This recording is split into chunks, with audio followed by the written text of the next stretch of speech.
Hey everybody, it's Mark, Mr. Bookaboo here. And I know it's been a hot minute since I've done one of these videos. I'm sorry for that, but it's been a busy couple months. I've actually been on the travel circuit hitting up a bunch of Lego shows. I actually went to 3 conventions, had an amazing time at each and every one of them, from Chicago to Austin to Utah. Amazing experience. If you haven't been to a Lego convention, highly recommend you go. It doesn't matter if it's big or small, if it's local or far away. Just go hang out with your fellow AFOLs. Look at all the amazing creations that people do. It's such an awesome experience, and it's just something I wish I could go to all of them. Don't we all, right? Just travel the world forever, right? Wouldn't that be nice? Just hit Lego convention to Lego convention. I have a few friends that do that. Got to figure out their secret. But anyway, awesome experience. If you can do it, do it.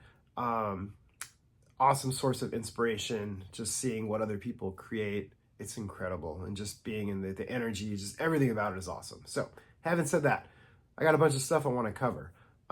You'll see this big thing over my shoulder here. That's actually going to be the subject of my next video next week that I'm going to do. I'm going to tease that one out. But we are making progress on the mountain, which is really awesome. But what I kind of want to do is kind of want to take things back a little bit. And I want to talk about storage and sorting, because I found something that's pretty cool. I'm going to show you traditionally what I've done, because I get that question a lot. You know, how do you sort? How do you storage? But I've actually found a really unique situation or solution for my unique situation that I'm doing here in the Lego room, which is actually even more versatile than the shelving that I have. It's actually this cool little bins, which I've actually teased it out on Instagram. So if you've seen it over there, you might have already seen it. But I'm going to talk about that. We'll talk about other projects and things that are going on. And we'll just kind of see where this video goes. So let's jump into it. All right, so storage and sorting. So as you know, this is my traditional setup that I've had forever. Yes, I sort by color. There's no right or wrong way to do it. This just happens to work for me. It also kind of looks kind of pretty when you look at all the colors that are laid out, right? But anyway, these are the Sterilite bins. I get asked all the time. You can get these at Walmart, Target, Amazon. You can find them all over the place. They're very common, very easy to work with. They come in 2 different sizes. They actually come in 3 different sizes. They have the wider ones, but those are a little too unwieldy for my taste. But anyways, you can see with the smaller ones, typically the smaller pieces go in there, or if I don't have a lot of a certain color, kind of goes in the smaller bins. And then the larger bins, it's just kind of random depending on the amount of colors I have. So you see here, the reds are just all mixed together. They're not really sorted in any specific way. Actually, most of these primary colors that you see here are like that. It's only when you start to get over here and you get into my beloved grays, my light bluish grays and my dark bluish grays, is where things actually get interesting, because I have so many of those parts in those colors that I actually break it down. So I have it broken down by plates. You have bricks, like 1x2 bricks, and then you have, actually they're small plates, 1x2, 1x4, that type of thing. Small bricks, 1x2s, 1x4s. A bit larger bricks, 2x2, 2x4, 2x6. And then we go into slopes, and then down here are the rest of the plates. So these are larger plates, 2x6s, 2x8s, and then you go all the way down to the bottom, which are the really large plates. Again, that system works really well. It's pretty awesome, especially if you're working in the room where you're building, which, as I'm sitting at my build table talking and looking, this is actually the view that you see as you spin from my build table. So pretty handy, pretty convenient, pretty easy to get to. The trick or the problem with these bins becomes we need to find those little pieces, right? You can dig through them, you can find stuff, but if you're doing mountain building like I'm doing, or any kind of mosaics, anything that requires lots of little 1x1 rounds, tiles, you name it, it can be a little daunting to start digging through these bins constantly trying to find all those little pieces, even if they are, I know all the 1x1s are kind of in the light bluish gray bin here, not too bad, but once I start getting into these kind of unsorted bins over here, like with the reds, 1x1s could be in any of those. It could be in any 3 of these. And then you get to some of the bigger colors I have, like the green. My green drawer just keeps growing and growing. So now I have 5 green drawers. So it's just, which drawer is it in? I don't know.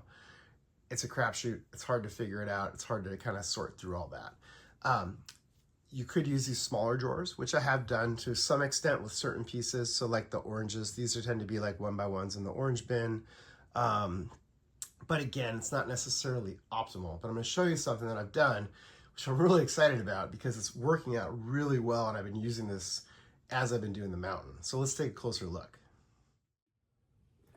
All right, so we're back here at the build table. Now, you'll notice over my shoulder here, I do have a few of these smaller Sterilite drawers that are on this shelf right behind me. Again, pretty convenient, pretty cool to work with. Still not optimal though, because they're kind of big. You can dig through, but you can't have multiple, drawers open at once. They tip over. It's a little not so convenient. So here's what I found. I was looking around, searching. And of course, Amazon to the rescue, right? I found these really cool. These are like food storage trays. I don't know, you just search on like food storage trays in Amazon. This will pop up. It's pretty handy and it's pretty cool. So as you can see, we'll dig into it. So it has a cover, so your parts don't go flying everywhere if you drop it. You can pop the cover off, and then you can see inside, you have these little containers. Now these come out, so if you want to, you can pick them out and just take one little container or two. But the really cool thing you can do is you can take this whole tray with you. And if you'll notice, what I've done is I've actually organized it by the color palette that I have. So these are the colors that I'm using for the upper part of the mountain. Of course, the dark bluish gray and light bluish gray I'm kind of using everywhere, but the palette on the upper part of the mountain, I've actually gone with this, the sand blue and then light bluish gray, and I'm actually going to top it off with snow, which I haven't gotten that far along yet. But you can see in the trays, because you can take these out and rearrange them, so I have the color palette right here. I'll actually show you, the better one is the lower level for the mountain as far as organizing the parts go. And so I'll actually show you that one, because that one becomes much more clear as we go through this. So again, same idea. I pop the top off the cover. I got this cool tray with all these little pretty parts inside. So these are just 1x1 plates, 1x1 rounds, and you can see this is the actual color palette that I've been using for the lower level. So you have the dark orange, the nougat, and then that's topped off with the, well, actually it's not right. Oh my gosh, because I was doing another project. You get the idea though. It's a comedy hour on this channel now too, right? It's kind of funny. This would normally be the dark tan. I swapped it. I don't know why I did that. I was working on something else. Anyway, you can see how versatile it is though, because you can just take these out and just swap them as needed. So makes it super easy to kind of get to what you need and use what you need. They're fairly inexpensive. The only thing I will say is you can't tip it over because they'll get all mixed up within the tray. So you gotta be careful with that. But these things are pretty darn cool. There's my tan. The dark tan's with the sand yellow, or sand tan, light tan, dark tan, sand yellow. I don't know. We also have olive green and regular green. I actually want to get a couple more of these because I think this will be fantastic for plants. You can have all the different colored flowers in there. You can put leaves. You can do all kinds of stuff, and at a glance, kind of see what you do. My plants are just in drawers over there. It's a mess. It's totally confusing to sort through and work with. Now, is it practical to sort through all your bricks to do like this kind of level of stuff? I know a few people that do that. Mad props to them that do. I don't have the patience for that, and I'm not running a bricklink store. So most of this stuff is bricks and pieces orders, or pick a brick off the wall, or things like that, or things I was easily able to just kind of grab and sort quickly to get into these bins. But again, you can see how all these colors kind of work together and how this all kind of comes together. It's a pretty handy system. I'm not going to abandon my shelves. The shelves work really well for larger pieces, bulk pieces with these. Obviously, you're not, you can get like 6 2x4s in there, and that's full. It's not very practical, but for the really tiny pieces, super practical. I could see putting minifigure accessories in these. I could see lots of cool uses for that. So that's the thing. You just got to keep your eye open as you're out and about, as you're looking around, as you're visiting at, like, you're going to Target, you're at Amazon, wherever you are looking, just keep your eye out for like things like this, because you never know what you're going to find, and you never know what might work for your Lego sorting needs. All right. Well, I hope that video was useful for you. It certainly was useful for me.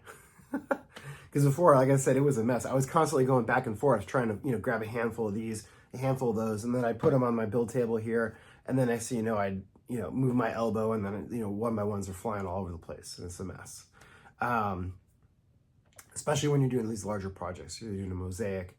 Again, say with mountains, I'm using lots and lots of 1x1s in the mountain now for like that intricate kind of detail to give it, trying to break away from that big gray wall syndrome and give it more color, as you can kind of see it's starting to pop here. So it's really helpful for that. So just keep that in mind as you're building. And once again, thanks for all your support. I appreciate each and every one of you. All the comments, the feedback, the advice, the likes, the shares, all that good stuff. It really means a lot to me. You all are kind of what keeps me going and what inspire me on a daily basis. So just interacting with all of you. So thank you. I really appreciate it. And I'll be back soon, and we will go into detail with this mountain, and we'll take a look at some really cool stuff that I've been doing here. All right, take care. Bye.